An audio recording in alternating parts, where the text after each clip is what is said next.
Welcome छ सबैजनालाई मेरो भ्लगमा। यता आज उसो घुम्न जाने भनेको डाँडातिर सारा बुम भएर बस्यो त अर्को पनि है। हामी चाहिँ अब कान्छीले मलाई बाइक बिग्रियो भनेदेखि गुनासो गरेर क्यार्नु पऱ्यो, मैले बनाइदिनु पऱ्यो। कान्छीको बाइक बिग्रियो अरे के यहाँ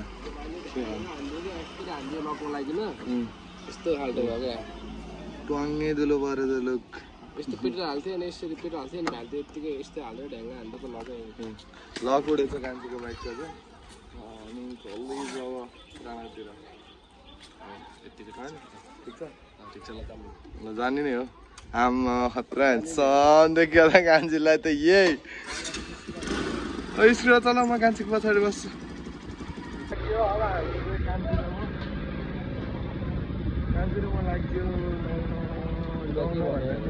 कान्छीमा लाग्यो पछाडि चाहिँ जस्तो आउँदैछन् मौसम नै यार लास गरौँ ल जाम ल हिँड। मौसम नै लास गर्नुमा हो कि है। हिजो कस्तो मजा आएको थियो त्यस्तो है।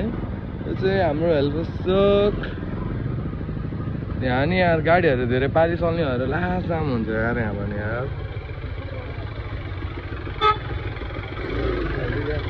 तपाईँहरू हाम्रो क्याफे आउनु छ भने चाहिँ पहिला सुरुमा यो चोकमा आउनु अनि त्यसपछि तलतिर झऱ्यो भने सिधै हाम्रो मुनि क्याफे चाहिँ है। ल एकछिन उता पारितिर गएर भेटौँला है त। कति जाममा परेको यार घामले। यो हो हाम्रो सेती गण्डकीको पुल।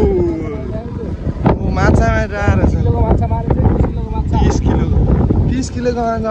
मार्दै खाँदै त्यहाँ खतरा छ नि यो ठाउँ यार। ओहो अर्को राइडर आयो पछि ठोक्ला कान्छीले छिरायो राइडर स्कुटर पनि आयो पछि उताको बाटो चाहिँ बन्दै रह्यो बन्दै छ। त्यही भएर यो केरा घारी दराम है केटाकेटी हो। यो चाहिँ सबै केरा घारी दराम हो सबै। आउँदा मान्छे गएर हामी स्कुटर झारतिर फाल्दैन थाहा पाउनु होला यहाँ त है। पराको पनि थाहा पाउनु के अरे धुलो खाँदै के भयो अरे यी अनुहार रातो देखियो जस तिम्रो यहाँ। ल हामीले चाहिँ यी मालपानी हन्टिङ हानिसकियो यति कालो देखियो। म यतिको बोकेर हिँड्छु नि। यता त सबै मकैबारी दराम छ।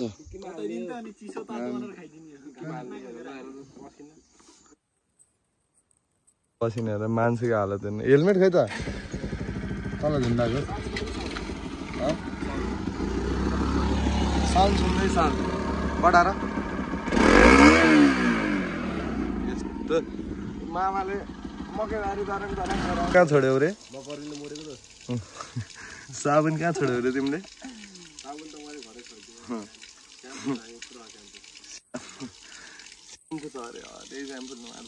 स्याम्पल नआएर टाउको कपाल सिल्की हुन्थ्यो फेरि शरीरै सिल्की भयो भने हुन्छ स्याम्पलले चाहिँ याद बाँस काट्छ राति अन्त तर्फान दिन्छ होला है दिन्छ होला मन्दिर सकेर दिन्न भन्न सकिन्न।